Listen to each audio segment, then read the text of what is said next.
There's nothing like a sharp dose of reality to change your thinking on subjects.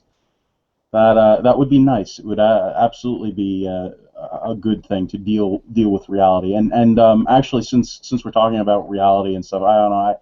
It might be a bit of a sharp turn here, but I would love to hear a little bit more of what George has to think about the impeachment situation because reality is what we're trying to talk about. And George, you know about this stuff. You paid a lot of attention during the '90s. Yes, I lived it because I was a college student and I was four square behind impeachment. The president suborned perjury. He lied under oath. And I'll admit, I hated his guts and I wanted him gone. So I was like, yes, he's committed these high crimes and misdemeanors. He's been impeached. He deserves to be impeached. We at the time had the House and the Senate. This was a principled stand that we should make. So we go through the hearings, and everybody finds out. I mean, those hearings got big ratings. I know that because even at college, even people that didn't want to pay attention to anything to do with politics were watching these things. So everybody got to hear what the deal was, and everybody knew what he did and because it was boiled down to, well, it was all about sex, and everybody lies about sex. They decided, no, we don't want to throw him out of office. And And the after prudish everything, Republicans can't handle sex. well, there was that too. But the point is this: I'll never forget it because it was right before Christmas, and I'm watching with my grandparents, and Bob Livingston strides to the lectern, to the podium at the front to give his speech during the impeachment debate. And he's going to be the next speaker, and I'm all excited because I wasn't very happy with Newt at that point, and I'm like, Bob Livingston was the Appropriations Committee chairman, principled guy, helped cut spending, helped cut taxes. Great, he's going to be our speaker.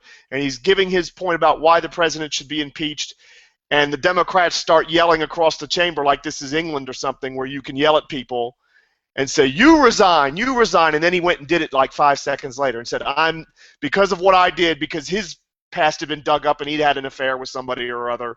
Larry Flynn had dug that up with Hustler. And then he says, I resign.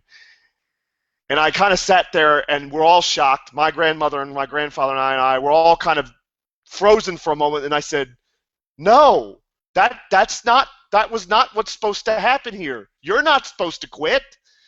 We need you. What are you doing? But it made the point, and it probably turned the impeachment thing around for a few weeks, but ultimately it was forgotten. And then we know what happened when it got to the Senate. Trent Lott basically killed the thing because he wanted it to go away because he thought he'd lose the Senate over it. And that was it. And we went through all this crap, all this nonsense. Newt quit. Bob Livingston quit. And we ended up with Dennis Hastert as the speaker, which was an unmitigated disaster for the president, for that Republican Congress, because at that point they went completely off the rails and stayed off of it until they all got thrown out in 2006. And if I could take it back, if I could take it all back, I would. If I could put that genie back in the bottle, I would. It killed us. It's killed us big time. We haven't recovered from it. Look at what's happened. Look at all the spending. Look at who got elected as a result. I mean, we went from Newt's Congress, which passed welfare reform, which is probably the most important piece of legislation that's been passed in the last 35 years, to be perfectly honest, and the best piece of legislation, the only one that's cut the size of government and done something about poverty, which is the overriding problem that we can't fix despite trillions of dollars spent on it. And now we went from that to let's spend, let's pork, let's earmark, let's do campaign finance reform and Medicare Part D and all this other stuff that we did under the Bush administration. And then all the other things that we're complaining about now that we could have fixed and didn't, like oil drilling and immigration reform and all that. That's what happened, and it started back with impeachment. And it was a fool's errand because, as you said, it got boiled down to, well, it's all about sex. And everybody lies about sex, and you Republicans are just prudes anyway. What the hell is wrong with you? That's what it boiled down to. And it cost us everything. And that is a point that I think we need to explore too, because what you get when you talk about this around that is from our side, from people on our side, is breaking the law is breaking the law. Not enforcing the law is not enforcing the law. And if the president is not doing his job, then we are compelled by our duty to remove him. And it doesn't matter if it's an unpopular thing to do. It doesn't matter if it's something that's going to hit us politically. Where are your balls, sir? That's what you keep getting.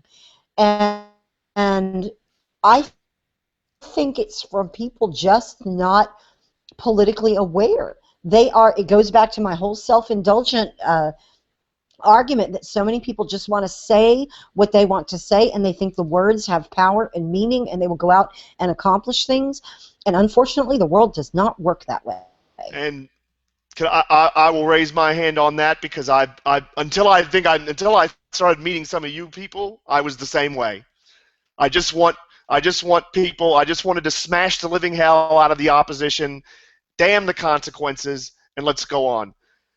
Sorry about that, Fishy. I meant to say y'all instead of you people. Now she's calling me racist in chat. That's just great. I want to make this point.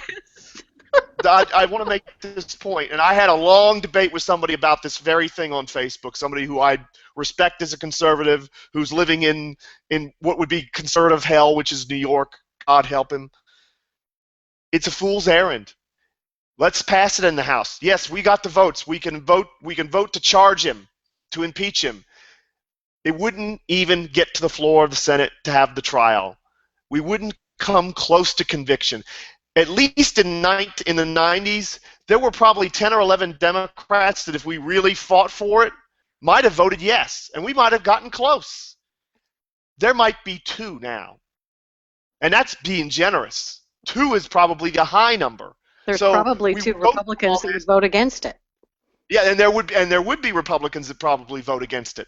I think there were a couple that voted against it even then. So why are we going to put ourselves through this? Why are we going to fire up their base, which is as depressed as it's ever been?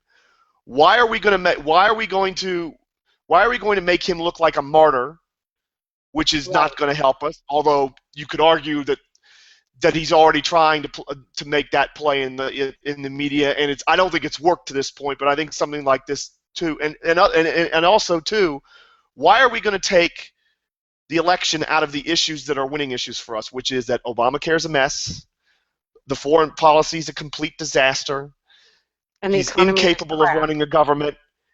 Not only is he incapable of running a government, he's got people in the Senate like Harry Reid who are blocking bills, who are doing everything they can to cover for him, who are going on the Senate floor and talking about climate change and the Washington Redskins nickname because they're trying to distract from everything else. Mm-hmm. And the Koch brothers. Remember the Koch brothers, yes, and slandering regular citizens because they dare want to take part in the electoral process.